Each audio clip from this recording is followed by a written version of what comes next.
പോഷക ഗുണങ്ങളുള്ള പിണ്ണാക്ക് വളങ്ങളാണ് നമ്മൾ കൃഷിക്ക് ഉപയോഗിക്കുന്നത്. പിണ്ണാക്ക് വളങ്ങൾ ഏതും തന്നെ ആയാലും നമുക്ക് ഇതുപോലെ പുളിപ്പിച്ചിട്ട് സ്ലറി ആക്കിയിട്ടും ചെടികൾക്ക് ഒഴിച്ചു കൊടുക്കാവുന്നതാണ്.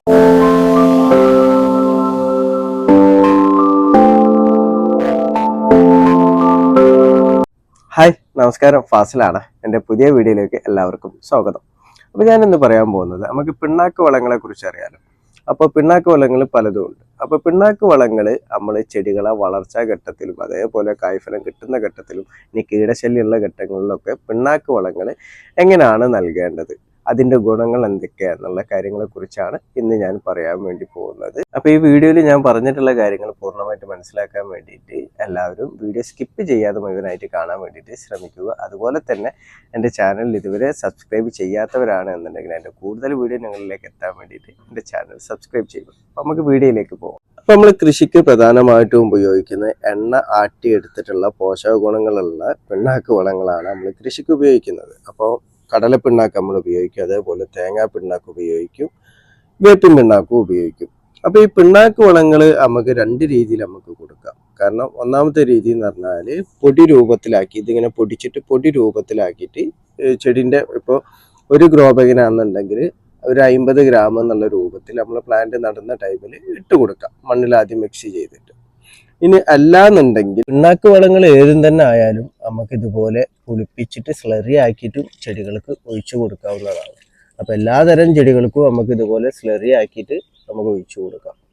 അപ്പോൾ പിണ്ണാക്ക് വളങ്ങൾ നമ്മൾ പൊടി രൂപത്തിൽ കൊടുക്കുകയെന്നുണ്ടെങ്കിൽ രണ്ട് രൂപത്തിൽ നമ്മൾ കൊടുക്കാം. പിണ്ണാക്ക് വളങ്ങൾ പൊടി രൂപത്തിൽ ഒന്നാമത്തെ ഘട്ടം ഞാൻ പറഞ്ഞല്ലോ, നമ്മൾ ഗ്രോ ബാഗിലേക്ക് ഒരു പ്ലാന്റ് മാറ്റി നടാന്നുണ്ടെങ്കിൽ, ഒരു ചെറിയ ഗ്രോ ബാഗ് ആണെന്നുണ്ടെങ്കിൽ 50 ഗ്രാം പിണ്ണാക്ക് വളം ഒരാഴ്ച മുന്നേ തന്നെ മണ്ണിൽ മിക്സ് ചെയ്ത് വെച്ച് കഴിഞ്ഞാൽ അതിൻ്റെ കറക്റ്റ് നമ്മൾ പ്ലാന്റ് നടുമ്പോൾ തന്നെ അതിൻ്റെ കറക്റ്റ് പോഷകങ്ങൾ ചെടികൾക്ക് അപ്പം തന്നെ വേരുകൾക്ക് കിട്ടും, വേരുകളെ വളർച്ചയ്ക്കൊക്കെ വേണ്ടിയിട്ട് കിട്ടും. രണ്ടാമത്തെ പൊടി രൂപത്തിൽ നമ്മൾ കൊടുക്കേണ്ട ഒരു രീതി എന്ന് പറഞ്ഞാൽ, നമ്മൾ വിത്ത് മുളപ്പിക്കുകയെന്നുണ്ടെങ്കിൽ ആ വിത്ത് മുളപ്പിക്കാൻ വേണ്ടിയിട്ട് വിത്തിടുന്ന ആ ഒരു ടൈമിൽ തന്നെ നമുക്ക് പിണ്ണാക്ക് വളങ്ങൾ കൊടുക്കാൻ വേണ്ടിയിട്ട് പറ്റും. അപ്പോൾ പിണ്ണാക്ക് വളങ്ങൾ നമ്മൾ NPK മൂലകങ്ങളെ, പ്രധാനമായിട്ടുള്ള NPK മൂലകങ്ങൾ അടക്കം ഒരുപാട് പോഷക ഗുണങ്ങൾ അടങ്ങിയിട്ടുള്ള ഒരു വളമാണ് പിണ്ണാക്ക് വളങ്ങൾ.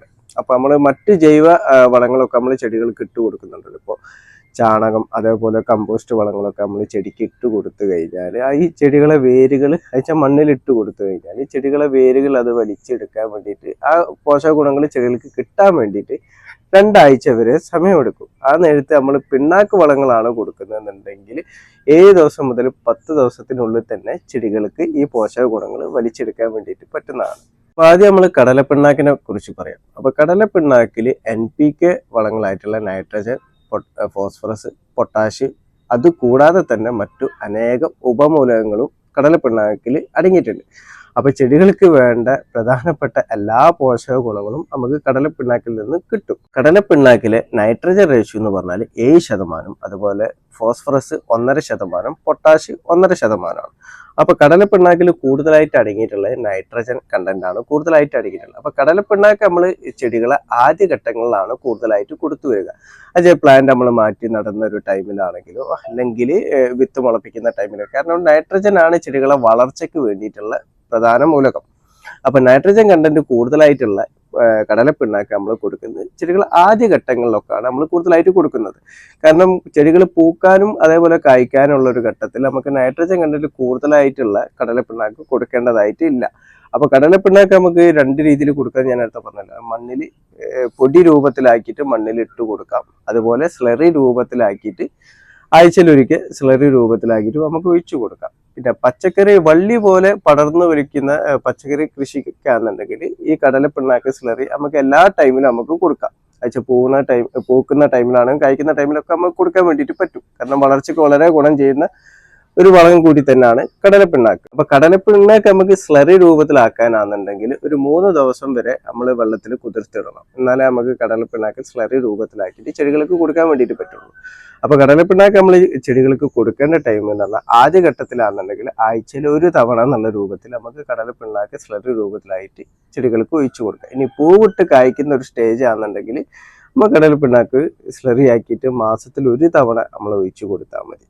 അപ്പൊ അടുത്തതായിട്ട് ഞാൻ പറയുന്നത് നമ്മളെ തേങ്ങാ പിണ്ണാക്കിനെ പറ്റിയാണ്. അപ്പൊ തേങ്ങാ പിണ്ണാക്കിൽ അടങ്ങിയിട്ടുള്ള NPK റേഷ്യോ എന്ന് പറഞ്ഞാൽ 3% നൈട്രജൻ കണ്ടന്റ്, അതുപോലെ 2% ഫോസ്ഫറസ്, 2% പൊട്ടാഷ് ആണ് അടങ്ങിയിട്ടുള്ളത്. അപ്പൊ ഏകദേശം ഈക്വൽ ലെവല് തന്നെയാണ് നമുക്ക് പറയാൻ വേണ്ടി പറ്റും. അപ്പൊ തേങ്ങാ പിണ്ണാക്ക് നമുക്ക് ഇതുപോലെ പൊടി രൂപത്തിൽ തന്നെ ചെടികൾക്ക് ഇട്ട് കൊടുക്കാം.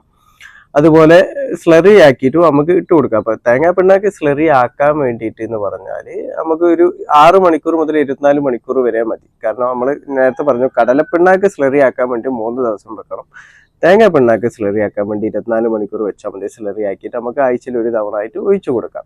രണ്ടാമത്തെ ഒരു കാര്യം എന്ന് പറഞ്ഞാൽ നമ്മൾ കടലപ്പിണ്ണാക്ക് നമ്മൾ ചെടികളെ വളർച്ചയ്ക്കാണ് കൊടുത്തത്. കാരണം നൈട്രജൻ കണ്ടന്റ് കൂടുതലായതുകൊണ്ട് വളർച്ചാ ഘട്ടത്തിലാണ് കൂടുതലായിട്ട് കൊടുക്കേണ്ടതെന്ന് ഞാൻ പറഞ്ഞല്ലോ. പക്ഷെ തേങ്ങ പിണ്ണാക്കിൽ നമുക്ക് NPK കണ്ടന്റ് ഏകദേശം ഒരേ സെയിമിലായതുകൊണ്ടും ചെറിയ വ്യത്യാസം ഉണ്ടെങ്കിലും ഒരേ സെയിമിലായതുകൊണ്ട് നമുക്ക് എല്ലാ ടൈമിലും തേങ്ങാ പിണ്ണാക്ക് സ്ലറി രൂപത്തിലാക്കിയിട്ട് നമുക്ക് ചെടികൾക്ക് ഒഴിച്ചു കൊടുക്കാൻ വേണ്ടിയിട്ട് പറ്റും. കാരണം ഇപ്പോൾ വളർച്ചാ ഘട്ടത്തിൽ ആദ്യ ഘട്ടത്തിലാണെങ്കിലും ഇനി പൂക്കുന്ന കായ്ക്കുന്ന ഘട്ടത്തിലാണെന്നുണ്ടെങ്കിലും നമുക്ക് തേങ്ങാ പിണ്ണാക്ക് സ്ലറി രൂപത്തിലാക്കിയിട്ട് നമുക്ക് ഒഴിച്ചു കൊടുക്കാം. അപ്പൊ തേങ്ങാ പിണ്ണാക്ക് നമ്മൾ പൊടി രൂപത്തിൽ ചെടികളെ ചുവട്ടിൽ ഇട്ട് കൊടുക്കുന്നതിനേക്കാളും നല്ലത് സ്ലറി രൂപത്തിൽ ഇട്ട് കൊടുക്കുന്നതാണ്. കാരണം എന്താ വെച്ചാൽ തേങ്ങാ പിണ്ണാക്ക് നമ്മൾ പൊടി രൂപത്തിൽ ഇട്ട് കൊടുക്കുമ്പോൾ ഉറുമ്പുകളെ ശല്യം വരാൻ കാരണം കൂടുതലാണ്. അപ്പോൾ പിണ്ണാക്ക് വളം നമ്മൾ ചുവട്ടിലിട്ട് കൊടുക്കുന്നതിനെക്കാട്ടും ഒരു നല്ലത് എന്ന് പറഞ്ഞാൽ ഇതുപോലെ സ്ലറി ആക്കിയതിന് ശേഷം ചെറുങ്ങനെ ഒഴിച്ചു കൊടുക്കുന്നതാണ് നല്ലത്. അടുത്തായിട്ട് ഞാൻ പറയുന്നത് നമ്മളെ വേപ്പിൻ പിണ്ണാക്കാണ്. അപ്പൊ വേപ്പിൻ പിണ്ണാക്ക് എല്ലാവർക്കും അറിയാം. കാരണം വേപ്പിൻ പിണ്ണാക്ക് ഒരു ഫെർട്ടിലൈസർ മാത്രമല്ല, ഒരു പെസ്റ്റിസൈഡ് ചില കീടനാശിനി കൂടിയാണ് വേപ്പിൻ പിണ്ണാക്ക്.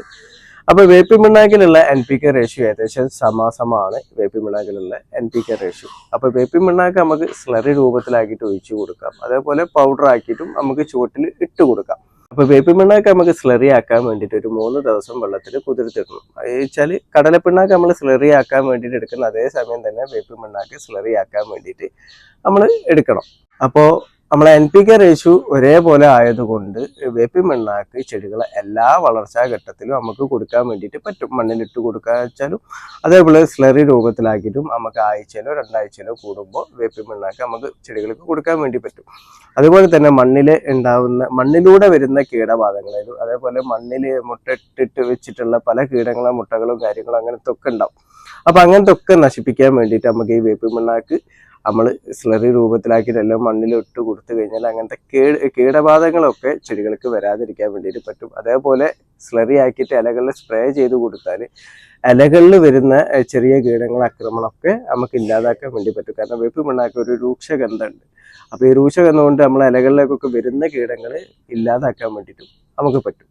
അപ്പോൾ മറ്റ് പിണ്ണാക്ക് വളങ്ങളെ അപേക്ഷിച്ച് വേപ്പിൻ പിണ്ണാക്ക് വളം എന്ന് പറഞ്ഞാൽ ഒരുപാട് പോഷക ഗുണങ്ങളും ഉണ്ട്. അതുപോലെ തന്നെ നമുക്ക് കീടങ്ങൾ ആക്രമണത്തിൽ എല്ലാത്തിനും ഒരുപാട് ഗുണങ്ങൾ നമുക്ക് വേപ്പിൻ പിണ്ണാക്കിൽ ഉണ്ട്. വെച്ചാൽ മറ്റു കടലപ്പിണ്ണാക്കിലും അതേപോലെ തേങ്ങാ പിണ്ണാക്കിലും ഒക്കെ ചെടികളെ വളർച്ചയ്ക്ക് കാര്യങ്ങളായിട്ടുള്ള ഗുണങ്ങളാണ്, പോഷക ഗുണങ്ങളാണ് അതിലുള്ളത്.